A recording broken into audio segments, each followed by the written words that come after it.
Selamat siang, Mr. Yuri dan teman-teman. Pada kesempatan kali ini, perkenankanlah saya Angelica Florencia Stawijaya dari kelas 10 MIPA 3 nomor absen 3 untuk mempresentasikan tentang storytelling fisika yang telah saya buat dengan tema elastisitas.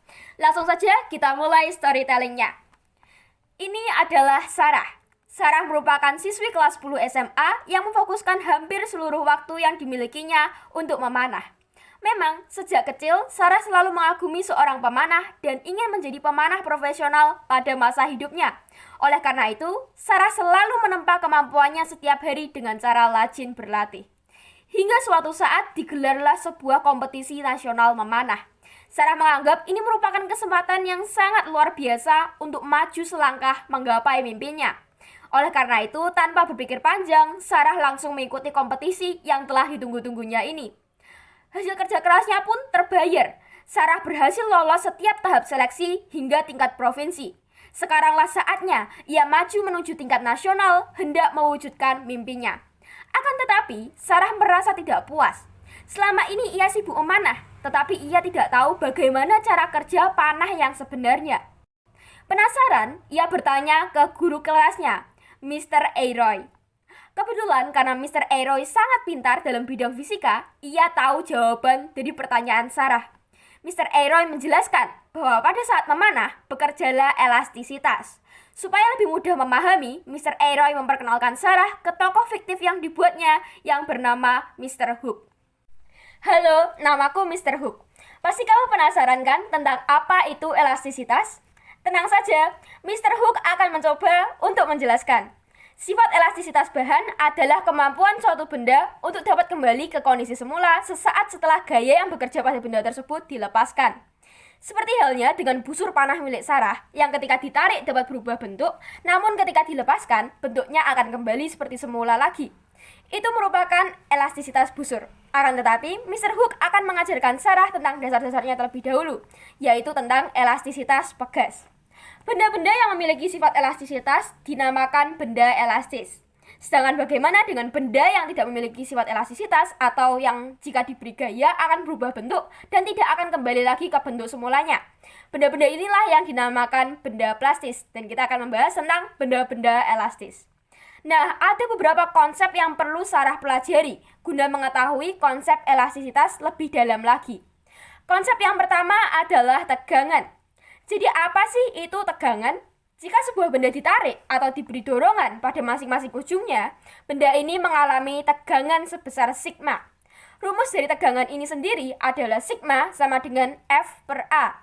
Dengan sigma sendiri merupakan tegangan yang memiliki satuan N per M kuadrat atau Pascal. Sedangkan F merupakan gaya yang diberikan pada batang dengan satuan Newton, dan A merupakan luas penampang batang atau kawat tersebut dengan satuan meter persegi. Nah, konsep kedua yang perlu kita pelajari adalah konsep regangan.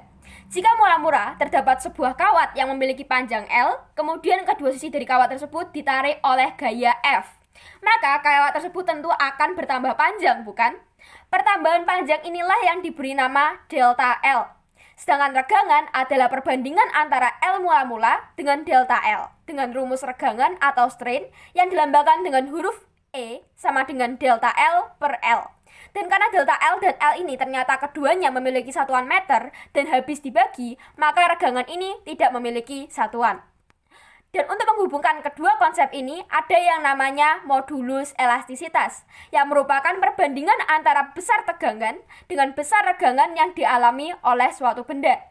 Modulus elastisitas memiliki rumus E, yang dilambangkan oleh E besar atau modulus elastisitas yang memiliki satuan M per M kuadrat atau Pascal sama dengan tegangan per regangan atau E sama dengan F dikali L per A kali delta L.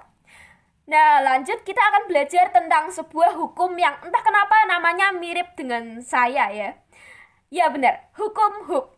Hukum ini menyatakan bahwa pertambahan panjang yang dialami oleh sebuah pegas berbanding lurus dengan gaya yang bekerja pada pegas tersebut, dengan syarat bahwa gaya tarik yang bekerja pada pegas tidak melampaui batas elastisitas pegas atau gaya tarik ini tidak sampai merusak pegas dan pegas masih dapat kembali ke bentuk semulanya.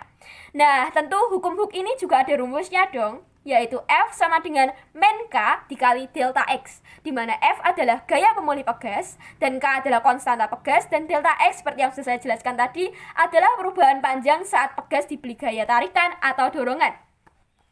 Kenapa ada rumus ini? Terdapat minus di depannya. Hal ini dikarenakan gaya pemulih yang dimiliki oleh sebuah pegas selalu berlawanan arah oleh arah pergeseran pegas. Nah, mungkin kalian bertanya-tanya ya, bagaimana sih jika suatu pegas dirangkai dengan pegas lainnya secara seri, paralel, atau campuran? Simpel saja, yang berubah pada kasus ini hanyalah konstanta pegasnya saja. Jika pegas dirangkai secara seri, dapat menghitung konstanta pegas tersebut menggunakan rumus 1/Ks sama dengan 1/K1 ditambah 1/K2 tambah 1/K3 tambah 1/K4 dan seterusnya, tergantung berapa banyak pegas yang ada. Dengan Ks merupakan konstanta pegas rangkaian seri, K1 merupakan konstanta pegas yang pertama, K2 merupakan konstanta pegas yang kedua, dan seterusnya. Nah, bagaimana sih jika rangkaian pegasnya paralel seperti pada gambar ini? Rumusnya juga cukup simpel kok, yaitu Kp atau konstanta pegas paralel sama dengan K1 tambah K2 tambah K3 tambah K4 tambah K5 dan seterusnya. Nah, sekian dulu ya materi yang akan Mr. Hook sampaikan. Gimana Sarah? Sudah lebih paham kan tentang materi elastisitas? Sarah mengangguk. Ia keluar kelas dengan senyum di wajahnya setelah mengetahui cara kerja dari busur favoritnya dan hendak kembali berlatih memanah. Terdapat kabar bahwa 3 minggu setelah itu, Sarah berhasil membawa pulang medali emas dan menjadi pemain profesional yang selalu ia impikan. Sekian adalah storytelling dari saya. Terima kasih telah mendengarkan. Mohon maaf jika ada salah kata dan sampai jumpa di lain waktu. Terima kasih.